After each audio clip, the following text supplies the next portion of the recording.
सुप्रभात बच्चों। आज हम क्रमांक 8 जो वचन है वचन पढ़ेंगे।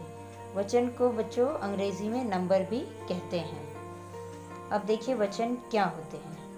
वचन ऐसे शब्द हैं जिनसे ये पता चले कि वह एक संख्या में है या अनेक संख्या में है, तो हम उसे वचन कहते हैं। जैसे शब्द के जिस रूप से एक या अनेक संख्या का बोध हो उसे हम वचन कहते हैं। मतलब जब हमें ये पता चले कि ये संख्या में एक है या संख्या में 2, 3, 4 है, तो ये क्या कहलाते हैं? वचन। यहाँ देखिए उदाहरण दिया हुआ है, पेड़ पर तोता बैठा है। तो यहाँ पे पेड़ पे एक तोता बैठा है, और यहाँ देखिए पेड़ पर तोते बैठे हैं, यहाँ पे 2 तोते बैठे हुए हैं। यानी ये पहला हमारा एक हो गया और जो दूसरा है वो 2 तोतों के लिए हो गया। फिर है कमरा साफ करो, और एक साइड दूसरी साइड क्या लिखा है? कमरे साफ करो। अब यहाँ पे लिखा है कुत्ता भौंक रहा है, और यहाँ लिखे हैं कुत्ते भौंक रहे हैं।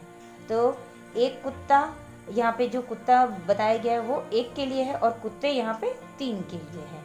अब आगे बढ़ते हैं। अब वचन के भेद यानी काइंड्स ऑफ नंबर। तो वचन के मुख्यतः 2 भेद है। पहला है एक वचन और दूसरा है बहुवचन। तो यहाँ पे देखिए उदाहरण दिए हुए हैं। उदाहरण में दिया है बालक पाठशाला गया, और दूसरा है कबूतर उड़ गया, फिर तीसरा है गिलास में दूध है। अब यहाँ देखिए बालक एक बालक के लिए, कबूतर एक कबूतर के लिए, और गिलास एक गिलास का बोध करा रहा है। यानी हमें इन तीनों उदाहरणों को पढ़ने से क्या पता चल रहा है कि यहाँ पे एक एक वस्तु या एक व्यक्ति के बारे में बात किया जा रहा है। अब यहाँ पे ध्यान दीजिए, शब्द के जिस रूप से एक व्यक्ति, एक वस्तु या एक स्थान का बोध हो उसे एक वचन कहते हैं। जैसे चीता, बच्चा, लड़की, कथा, नारी, गुड़िया आदि। अब आगे बढ़ते हैं। आगे देखिए मेज के नीचे बिल्लियाँ हैं, सीता ने चूड़ियाँ पहनी, हरी के हाथ में बस्ते हैं। यहाँ देखिए यहाँ पे बिल्लियाँ कई बिल्लियों के लिए है, चूड़ियाँ कई चूड़ियों के लिए, और बस्ते कई बस्तों का बोध करा रहे हैं। यानी इनसे हमें बहुत सारी चीज़ों के यानी उनकी संख्या, मतलब 2, 3, 4 इन संख्या का ज्ञात हो रहा है, तो इसे हम बहुवचन कहते हैं। अब ध्यान दीजिए, शब्द के जिस रूप से एक से अधिक व्यक्तियों, वस्तुओं या स्थान का बोध हो उसे हम बहुवचन कहते हैं। जैसे चीते, बच्चे, लड़कियां, कथाएं, सड़कें आदि। यानी जब आपको एक से अधिक व्यक्ति, वस्तु या स्थान का बोध होगा तो वो बहुवचन कहलाएंगे। अब यहाँ पे ध्यान दीजिए बच्चों, यहाँ पे एक तालिका बनी हुई है जिसमें एक तरफ एक वचन लिखा है, दूसरी तरफ बहुवचन लिखे हुए हैं। इसमें दिया हुआ है जैसे लड़का, लड़के, फिर यहाँ पे दूसरी तरफ है शाखा, शाखाएं। इस तरह से ये पूरी तालिका बनी हुई है। इस तालिका को आप ज़रूर पढ़िएगा और याद करने का प्रयास करिएगा। अब आगे बढ़ते हैं। यहाँ देखिए है विशेष, यानी अब एक वचन और बहुवचन में क्या खास बात है वो चीज़ आपको यहाँ पे पढ़नी है। यहाँ पे क ये पहला दिया हुआ है, आदर दिखाने के लिए एक वचन के स्थान पर बहुवचन का प्रयोग किया जाता है। जब भी हम किसी के लिए आदर प्रस्तुत करते हैं, सम्मान प्रस्तुत करते हैं, तो उसमें हम बहुवचन का प्रयोग करते हैं। उदाहरण में दिया हुआ है पिताजी अखबार पढ़ रहे हैं, जबकि पिताजी एक ही हैं, लेकिन यहाँ पे क्या लिखा है? पढ़ रहे हैं। तो क्यों? क्योंकि उन्हें सम्मान देना है, उन्हें इज्जत देनी है, इसीलिए हम वहाँ पे बहुवचन का प्रयोग कर रहे हैं। यहाँ देखो दादाजी बाजार गए, दादाजी तो एक ही हैं, और यहाँ पे क्या है? गए। अब जो गए है ये बहुवचन रूप है, लेकिन हम सम्मान प्रकट करने के लिए इसका प्रयोग करते हैं। अब आगे बढ़ते हैं ख पे। कुछ शब्द एक वचन तथा बहुवचन में समान रहते हैं, इनकी पहचान क्रिया से होती है। यानी वो एक वचन रहेंगे तो भी वैसे ही रहेंगे, और बहुवचन रहेंगे तो भी वैसे ही रहेंगे, परंतु इसकी पहचान आप कैसे करोगे? क्रिया से। यानी कि क्या काम हो रहा है उसके अंतर्गत आप पता कर सकते हो। जैसे यहाँ पे दिया है जैसे राम ने लड्डू खाया। और यहाँ पे ये क्या है, ये एक वचन है। और बहुवचन में देखिए राम ने लड्डू खाए, ये बहुवचन हो गया। लेकिन यहाँ पे आपने क्या ध्यान दिया कि ये शब्द लड्डू जो है, लड्डू यहाँ भी प्रयोग में हुआ, लड्डू यहाँ भी प्रयोग में हुआ, लेकिन एक वचन में बहुवचन में दोनों ही एक ही शब्द का एक ही तरह से प्रयोग हुआ, लेकिन क्रिया में फ़र्क आ गया। अब ग पे पहुँचते हैं। दर्शन, आंसू, प्राण आदि सब हमेशा बहुवचन में आते हैं। कैसे, देखिए यहाँ पे, शेर को देखकर मेरे प्राण सूख गए। अब शेर को देखा है और प्राण, तो यहाँ पे क्या गए का क्यों प्रयोग हुआ? और यहाँ पे देखिए जो प्राण शब्द है वो हमेशा बहुवचन में प्रयोग में आ गया। और फिर देखिए यहाँ पे है काजल की आंखों में आंसू निकल आए। अब यहाँ पे क्या है, आंसू भी क्या है, ये शब्द हमेशा बहुवचन में आते हैं। तो यहाँ देखिए आंसू भी बहुवचन में आया। तो बच्चों आज आपने क्या पढ़ा? आज आपने वचन पढ़ा, वचन के भेद पढ़े और विशेष पढ़ा कि वचन में क्या विशेष है।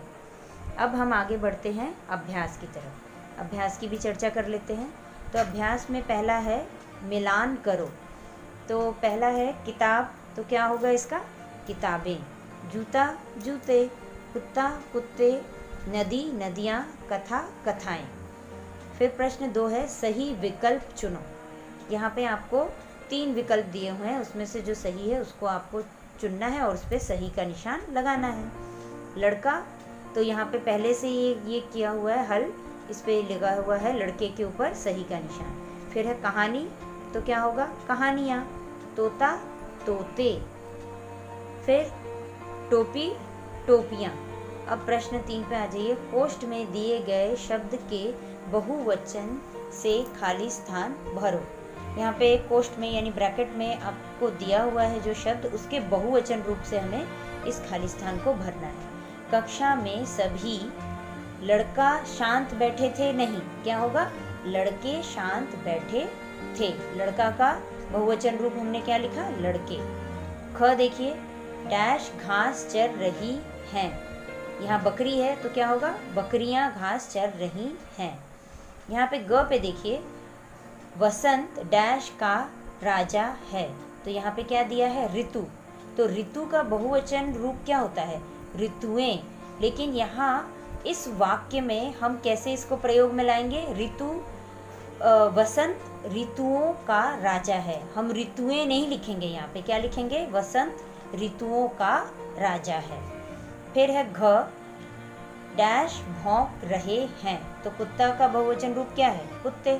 तो यहाँ लिखेंगे कुत्ते भौंक रहे हैं। तो यहाँ कोष्ठ में कुत्ता दिया है, तो कुत्ता का बहुवचन रूप क्या होगा? कुत्ते। तो यहाँ हम लिखेंगे कुत्ते भौंक रहे हैं।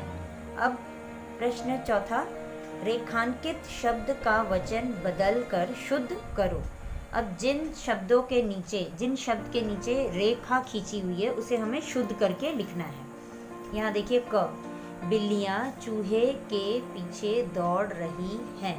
तो यहाँ पे अब इसका वचन बदलना है। बिल्लियाँ का वचन अब एक वचन करेंगे तो क्या होगा? बिल्ली। फिर ख है, ये किताब सस्ती है। तो यहाँ पे इसका फिर वचन बदलेंगे तो किताब का क्या होगा? किताबें। ग, इन घड़ी को मत छूना। अब यहाँ देखिए घड़ी का क्या होता है? घड़ियाँ होता है, लेकिन हम यहाँ पे क्या लिखेंगे? घड़ियों। इन घड़ियों को मत छूना, क्योंकि वाक्य के हिसाब से घड़ियाँ नहीं आ पाएगा यहाँ पे क्या आएगा? घड़ियों। तो हम लिखेंगे घड़ियों। घ, पेड़ से पत्ता गिर गए। अब यहाँ क्या है? पेड़ से पत्ता गिर गए। तो यहाँ पे पत्ता का बहुवचन रूप क्या है? पत्ते। तो पेड़ से पत्ते गिर गए। अब यहाँ पे क्रियाकलाप दिया हुआ है।